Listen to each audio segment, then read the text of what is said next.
Welcome to fourth grade health. This is for lesson 152, and we are going to be looking at pages 64 to 67. Okay, and so this is the start of chapter 5. And so you do have homework for this lesson. You're going to reread pages 64 to 66, 67 to what you've already read, and then you're going to read 67 to 69. Okay, and then, so at the end of this lesson, you're going to answer the quick check on 67 on paper, but don't worry about the quick check for 69 because we're going to do that in the next lesson. So this is the homework, and then you're going to do CCU 4, page 63, so chapter 4 checkup, and you're going to do C and D on paper for your homework. Now, if you do that before you end health today, then you won't have any homework, and that's fine. But we're going to talk about the epidermis. So we just finished up our chapter on teeth. And what is another name for tartar? What is another name for tartar? Calculus. And what is a dentist assistant called? A dental hygienist. All right, so hopefully that helps with some review. Your skin is your body's covering. It is the largest organ in your body, and it protects your body and protects everything on the inside. So it has 3 layers, okay, 3 layers. It is made up of cells, tiny particles called cells. And these cells on the outermost layer, the epidermis, they actually are dead on the top layer. Okay, and so some of the lower layers of the cells in the epidermis are alive, and they keep making new cells, and then they push off the old cells, and then your skin, as you scrape it on something or wash your hands or something, the dead skin comes off of the outside. Now, it does have a little exercise that you can do to see how much skin is on you, just about, and you can do this if you've got an old newspaper lying around that your parents don't mind you using. You would measure the length of your arm, and you would measure around, and then you would cut to those lengths, and then you could do the same with your legs, and you can measure around your head and around your trunk area, which is this area right up here, and then you can lay that out on the ground, and you can see how much your skin actually covers. And so that would be a neat thing to be able to do. But your skin has various thickness, okay? So some places your skin is very, very thin, okay? So in some places very, very thick. So if you were to press on your palm, this is actually a very thick part of your body, okay? But if you were to gently, please do not poke yourself in the eye, close your eye and feel, and you could kind of pinch it a little bit and bring it forward. You can feel how thin that is. That's how thin your epidermis is, and how thin the skin layer is. And they just cover your eye to protect your eye, but it doesn't need to be very thick.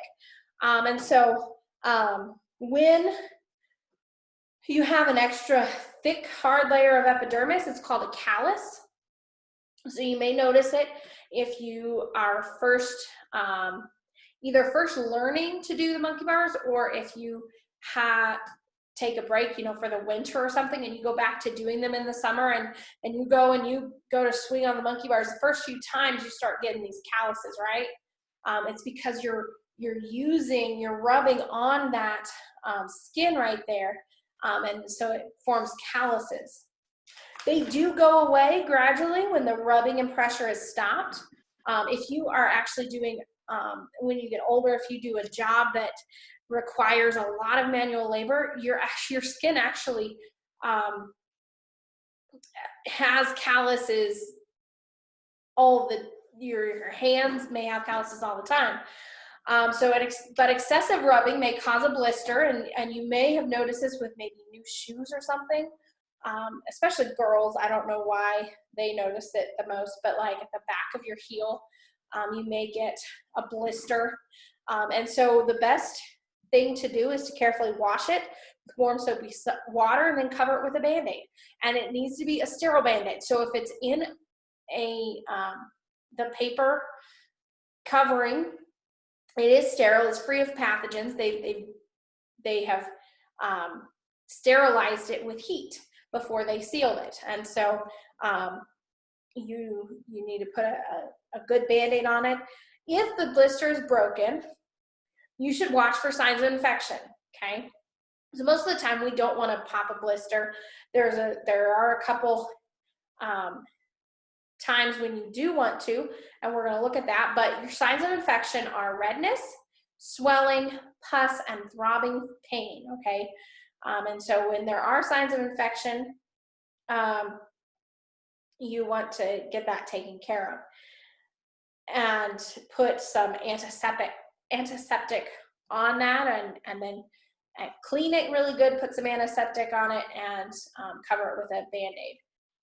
If your blister is located where rubbing will continue, such as on the foot, it should be opened and drained.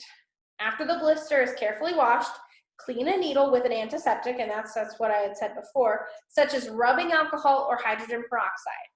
That will free it from most germs, okay?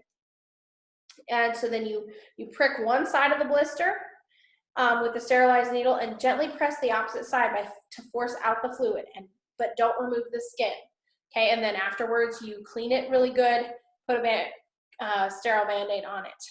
And then the epidermis will heal or will replace that, and the tenderness will disappear. And so those are some things that you can watch for as you are getting older and starting to take care of some of those things on your own. I understand that a lot of times you do just go to mom and dad, and that's perfectly fine. Sometimes when I'm home, I still say, Dad, I've got a splinter in my hand or something. And he usually can help me. But these things are good to know, because there's certain ways you want to handle it. You don't want to, if it's a blister, you don't want to put hot water on it. You burn yourself. So you want to use warm water. But you also want to use some soap to help get all of the germs off of it. And so keep that in mind with calluses and blisters. So I'm going to let you're going to do your quick check, 5 questions. You're going to answer those on a piece of paper. And if you can do the chapter checkup 4, C, and D on the same paper if it fits, do it neatly and make sure to label it. You also have anatomy worksheet 5 to do, okay? And then, so reread this, answer your quick check, and then you're going to read it again, and then read pages 67 to 69 at the quick check, but don't answer that quick check, and then do your CCU 4. And so that is what we have for you today. And let me just leave you with one question. Name 2 types of antiseptic. What did we say were the 2 types of antiseptic there? Rubbing alcohol and hydrogen peroxide, okay? Very good. And we will look at more of the skin and things that we need to know about the skin in the next lesson, all right? Have a good day.